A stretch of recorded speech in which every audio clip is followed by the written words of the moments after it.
Hi. അപ്പോൾ വീണ്ടും ഞാനൊരു കുക്കിംഗ് വീഡിയോ ആയിട്ടാണ് വന്നിരിക്കുന്നത്. എന്താണെന്നറിയില്ല, ഇൻസ്റ്റാഗ്രാം ഇപ്പോൾ എപ്പോൾ തുറന്നാലും എനിക്ക് കൂടുതലും കുക്കിംഗ് വീഡിയോസാണ് വരുന്നത്.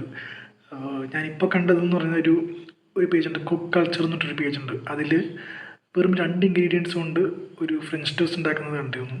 അപ്പം ഭയങ്കര ഇൻട്രസ്റ്റിംഗ് ആയിട്ട് തോന്നി. കാരണം നമുക്ക് എപ്പോഴും അങ്ങനെ ഫ്രഞ്ച് ടോസ്റ്റ് ഒന്നും ഞാനങ്ങനെ എപ്പോഴും കഴിക്കാറൊന്നുമില്ല. അപ്പം നമുക്ക് ഈസി ആയിട്ടത് വീട്ടിലുണ്ടാക്കാൻ പറ്റുന്നൊരു വീഡിയോ കണ്ടപ്പോൾ ഒന്ന് ചെയ്ത് നോക്കാമെന്ന് വിചാരിച്ചു. അപ്പോൾ അതിൻ്റെ ഒരു വീഡിയോ ആണ്, നമുക്കൊന്ന് ചെയ്ത് നോക്കാം. അപ്പോൾ ഇതിന് ആകെ വേണ്ടുന്ന 2 ഇൻഗ്രീഡിയൻ്റ്, ഒന്ന് ബ്രെഡാണ്, പിന്നെ വരുന്നത് വാനില ഐസ്ക്രീം. കുക്കിംഗ് വളരെ സിമ്പിളാണ്.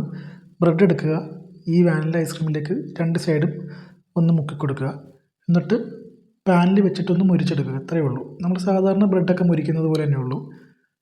ഫിനിഷ്. അത്രയേ ഉള്ളൂ പരിപാടി.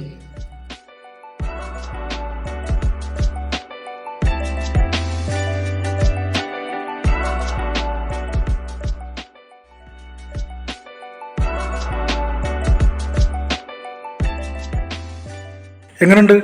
നല്ലതാണ്.